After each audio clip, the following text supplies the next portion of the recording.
যাদের ঘরে ছোট্ট কন্যা সন্তান আছে, ভুলেও কখনো আপনারা তিনটা কাজ করবেন না, তাহলে এই বাচ্চার ভবিষ্যৎ মুহূর্তের মধ্যেই শেষ হয়ে যাবে। ছোট্ট কন্যা সন্তানের ব্যাপারে নবী করিম সাল্লাল্লাহু আলাইহি সাল্লাম খুব অ্যালার্ট থাকতে বলেছেন। প্রথম নম্বর যে ভুল করবেন না সেটা হচ্ছে আপনার কন্যা সন্তান, তার বয়স এখন 8-9 হয়েছে।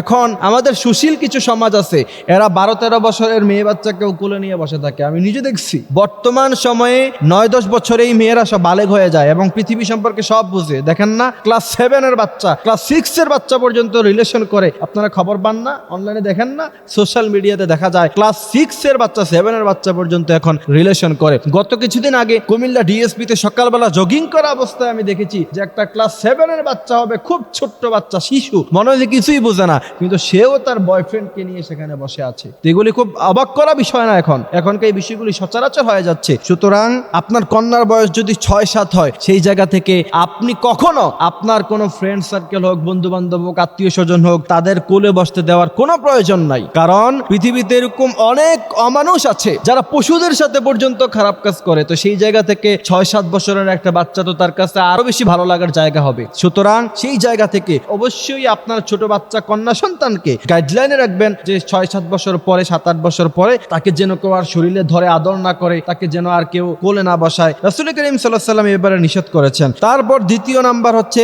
কখনো আপনার ছোট বাচ্চাকে কারো বাড়িতে একা যেতে দিবেন না। অনেক নিউজের মধ্যে পাওয়া যায় চাচার বাসায় গিয়েছে, চাচাতো ভাইয়ের বাসায় গিয়েছে, একা একা গিয়েছে, ফুফাতো ভাইয়ের বাসায় গিয়েছে, সেখানে বা শিশু বাচ্চাকে ধর্ষণ করা হয়েছে। সুতরাং অবশ্যই আপনার কন্যা সন্তান, তাকে অনেক সেফ করে আপনাকে বড় করতে হবে। এটা তো মণিমুক্তা, তাকে তো আপনি অনেক সেফ করে, অনেক গাইডলাইন দিয়ে, তাকে অনেক দেখে শুনে আপনি একটা মেয়ে সন্তানকে বড় করতে হয়। কারণ কিছু কিছু পুরুষ আছে, তাদের মস্তিষ্ক এতই খারাপ যারা বাচ্চাদেরকে পর্যন্ত ছাড়ে না। সুতরাং সেই জায়গা থেকে কখনো কারো বাড়িতে আপনি একা যেতে দিবেন না। আপনি নিজে নিয়ে যাবেন এবং নিজে সেখান থেকে নিয়ে আসবেন। এবং বিশেষ করে মা গার্ডিয়ান যারা আছে, অবশ্যই কন্যা সন্তানকে নিজের চোখে চোখে সব সময় রাখতে হবে। তৃতীয় নাম্বার হচ্ছে তাদের সামনে কাপড় পরিবর্তন না করা। কারণ মেয়েরা অল্পতেই বালেগ হয়ে যায়। আপনি তার 7-8 বছর বয়সে আপনি তার সামনে কাপড় পরিবর্তন করলেন, তাহলে আপনার মেয়ের চরিত্র নষ্ট হয়ে যেতে পারে, বা আপনার ব্যাপারে খারাপ ধারণা আসতে পারে, বা তার ব্রেনে এই বিষয়টা নিয়ে নাড়াচাড়া হতে পারে। তারপর আরেকটি বিষয় খেয়াল রাখতে হবে, অনেক সময় দেখা যায় ছোট ছোট বাচ্চাদেরকে অনেকে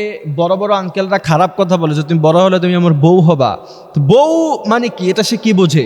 তারপর বলে যে তুমি আমার সাথে প্রেম করবা। এই দুষ্টামি করে এই সমস্ত কথাগুলি যদি আপনার কন্যা সন্তানকে কেউ বলে, তাহলে সেই জায়গায় আপনি তাকে স্তব্ধ করে দিবেন, সেই জায়গায় আপনি তাকে নিষেধ করবেন যে এই সমস্ত কথা, আজে বাজে কথা যেন আপনার কন্যা সন্তানকে না বলে।